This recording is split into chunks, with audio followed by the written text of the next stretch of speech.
Hey, how are you? Good, thanks, John. Nice to meet you. Thank you. Okay. Congratulations again on making it so far. You must have really be proud of the game that you played. Yeah, I am. I'm proud to have made it to the end. I certainly wish, more things had gone my way and I was able to have more agency in the game, but making it all the way to the end, I can't not be proud of that. Now, I mean, you know probably a little bit more than we do because again, we only get to see what we see on TV, but you didn't get any votes. And I was wondering how you felt about that. And did you get any answers or indication from the jury about why that happened? Because again, I was a little bit surprised at that myself. Yeah, you and me both, dude. That, that was a bummer. I don't think I was gonna win. Let me just make that very clear. I don't think I was gonna Right. win, but getting no votes, that hurt a bit. I've talked to a couple of the jurors since, and the general sense was just I had not had a winning resume, and I hate Survivor resume as a concept, but Right, just right. in terms of like the boxes available for me to check, there were just less of them. I didn't have the strategic dominance or my hand necessarily steering a lot of the strategy of the season. So there just wasn't as much available for me to take credit for. I think I did the best I could do with what I had, and Yeah. people said I did a good job, but it was a bummer to get none. But it is what it is. Right. I think part of the thing, well, at least from what we could see as a viewer, is when you play from the bottom, when you have to play from the bottom, your choices are limited. Is that how you felt during a lot of the game? And um, is that the sense that you got that you were playing for the bottom, struggling through the entire time? I mean, that is a challenge in itself. Thank you. Yes, I did feel that way. I think my my goose was cooked when Baca imploded at the merge vote and Right. Ellie went home. Like, and for me, I've tried to avoid saying that the hand I was dealt or I got bad cards or whatever, because Right. it was my own choices that got me where I was. But to me, I chose to stay with Ellie, someone I felt close to since day one. I chose to work with Dwight, who made me feel like a valued alliance member who could communicate strategy back and forth, opposed to the Coco Alliance, who felt like Right. they were telling me what to do. Right? Like I made these choices for myself, but I feel like most people would try to make those same choices. So I don't feel like I was put into a bad position against my own will. I don't think like anyone was out to get me, but it was just really unfortunate that like those decisions ended up me facing this uphill battle. And so yeah, it was very frustrating. And I felt like many days that I was there, the only concern I could work with was staying alive. And I didn't have the luxury to try to cook up, a billion different plans or really try to like be super creative strategically because I just had to get to tomorrow. Yeah. Do you think Ellie not? I'm sorry. Do you think Cassidy not choosing you to make fire had an impact on your game? Not really. I think the main thing that sealed my fate was not winning the Final Four immunity challenge. Right. I knew going into that challenge, I would need to win and then take off the necklace, send Gabler and Cass to the final three, and deal with Jesse myself in fire making. I knew that was the only chance I had to win. I wasn't even sure that that would give me the win, but I knew for me to have the best shot at winning, I would need to pull a Chris Underwood, take off the necklace, and take out the biggest threat and the best player of our season. Now, when I was young, I've been a gamer my whole life. And, if you looked in my room when I was younger, you probably see little black marks on the wall where I threw a controller here and there. I've gotten over that, but I mean, so we saw you take a lot, there's a lot of things that went wrong for you, and you really took it to heart and it really upset you. Explain to people what happened during those moments because you really got really emotional. But again, you're playing from the bottom. Yeah, I mean, it's a game for $1 million, and I'm not going to apologize for feeling very strongly about a Yeah. game for $1 million, right?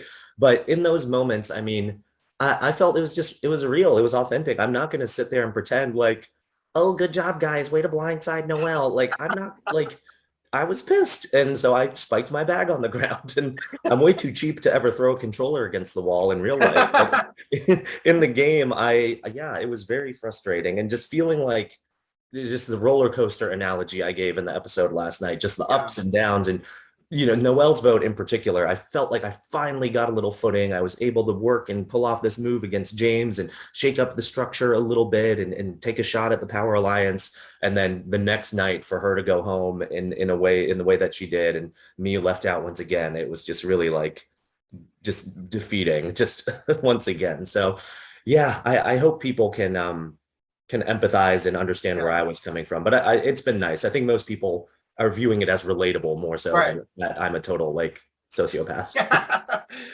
Now, I asked this question to all the survivors I've talked to, and I'm interested to hear your response because obviously we only see so much in every episode. They do film a lot, but we see an encapsulated experience. So I was wondering from you if there's anything, whether it was a strategic move, a special moment, a bond with somebody that you wish fans would have saw about your journey on the show. Is there anything that you wish we would have seen?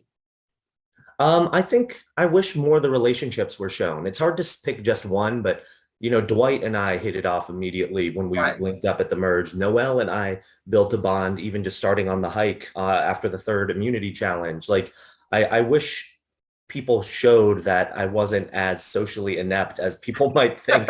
Since I was at the bottom, a lot of people are speculating, oh, Owen must be really awkward or he can't make friends. And I don't think that was the situation. But I really like it was more like the situation more than it was the actual personal relationships I had with people. So the last piece, just with working with Cassidy the way we did towards the end, I wish they had shown a couple more nuggets along the way that maybe Yeah. would have clued people in. Because when Gabler came to me after Noel was voted out and said, okay, I've got a plan to get us to the final three, that third person was Cassidy. And I was Right. excited about that. I kind of, that logically made sense to me. So even a scene or two along the way, kind of trickling those breadcrumbs of the final three, maybe would have been nice to see. But Now, that's showbiz. I want to get your perspective on this because a lot of the players that I've talked to this season have spoke about this, and Janine brought it up, and she called it player paralysis. And what she insisted was that anybody who made big moves, anybody who stepped in the spotlight, you got cut down. Was that your feeling about how the game flowed? I mean, you were in it and you can give us a better perspective of what you thought, how the game flowed. And is that how you saw things?